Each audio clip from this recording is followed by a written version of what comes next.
আজকে আমি আপনাদের নিয়ে যাচ্ছি মসজিদে কুবা। মসজিদে কুবা খুবই গুরুত্বপূর্ণ একটি মসজিদ মুসলমানদের জন্য। বর্তমানে আপনারা যা দেখতে পাচ্ছেন মসজিদে কুবার আধুনিক সংস্করণ, মানে বলতে গেলে এটা হচ্ছে মসজিদে কুবার প্রবেশের আগে বসার জন্য ওনারা সুন্দর মনোরম খাবারের রেস্টুরেন্ট করেছেন আর কি। এটা এর আগে ছিল না। সৌদি প্রিন্স মোহাম্মদ বিন সালমান সংস্কার করছেন। যতই দিন যাচ্ছে ততই সৌদি আরব সংস্কার হচ্ছে এবং আকর্ষণীয় হচ্ছে। আমাদের জিয়ারায় বাস এই কুবার নতুন সংস্করণের এখানে আমাদেরকে নামিয়ে দেয়। এখান থেকে আমাদেরকে হেঁটে হেঁটে মসজিদে কুবার উদ্দেশ্যে যেতে হয়। একদম সামনে যে সাদা মিনার দেখতে পাচ্ছেন সেটি হচ্ছে মসজিদে কুবা। অনেকটা দূরেই আমাদেরকে নামানো হয়েছে যাতে করে আমরা এই নতুন খাবারের রেস্টুরেন্টগুলো দেখে যেতে পারি। রমজান মাস হওয়ার জন্য সকালবেলা বন্ধ ছিল, এজন্য এই রেস্টুরেন্টগুলো আমরা ঢুকতে বা দেখাতে পারলাম না। মসজিদে কুবা সৌদি আরবের মদিনায় অবস্থিত। এটি ইসলামের প্রথম মসজিদ। হিজরতের পর মুহাম্মদ সাল্লাল্লাহু আলাইহি সাল্লাম এই মসজিদের ভিত্তি স্থাপন করেন। এখানে তিনি বেশ কিছুদিন অবস্থান করেন। 10 দিন অথবা 14 দিন এখানে অবস্থান করেছিলেন জানা যায়। মর্যাদার দিক থেকে মসজিদে কুবার অবস্থান চতুর্থ। 1 নম্বরে আছে মক্কার মসজিদে হারাম, দ্বিতীয়তে মদিনার মসজিদে নববী এবং তৃতীয়তে জেরুজালেমে মসজিদে আকসা, যে মসজিদকে নিয়ে ইসরায়েলের সাথে কিছুদিন পরপরই ফিলিস্তিনবাসীদের যুদ্ধ হয় এবং আমাদের মুসলমান ভাইরা জুম্মার নামাজ, রমজান নামাজ পড়তে গেলে নিহত হয়ে যায়।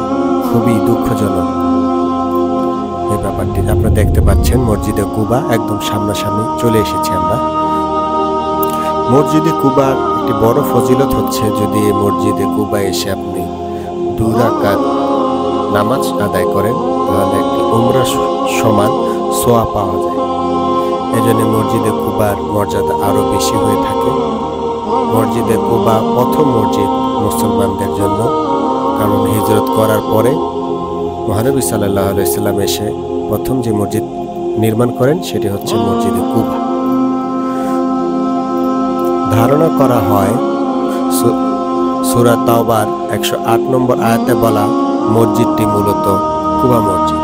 সে আয়াতে বলা হয়েছে, আপনি কখনো সেখানে দাঁড়াবেন না, তবে যে মসজিদের ভিত্তি রাখা হয়েছে তাকওয়ার উপর প্রথম দিন থেকে, সেটি আপনি দাঁড়াবার যোগ্য স্থান। সেখানে রয়েছে এমন লোক যার পবিত্রতাকে ভালোবাসে আর আল্লাহ পবিত্র লোকদের ভালোবাসে। আল কোরআন সূরা আত-তাওবা আয়াত 108।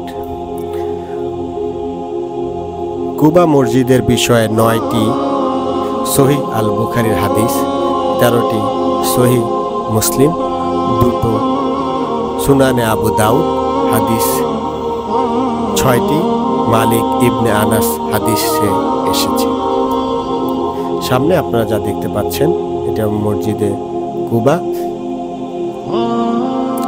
খুবই পরিষ্কার আকাশ এবং এখানে খেজুর বিক্রি করা হচ্ছে। এই যে সাইকেল নিয়ে যাচ্ছেন, এই সাইকেলটা নতুন নিয়ে আসা হয়েছে, ভাড়ায় আপনি সাইকেল নিতে পারবেন।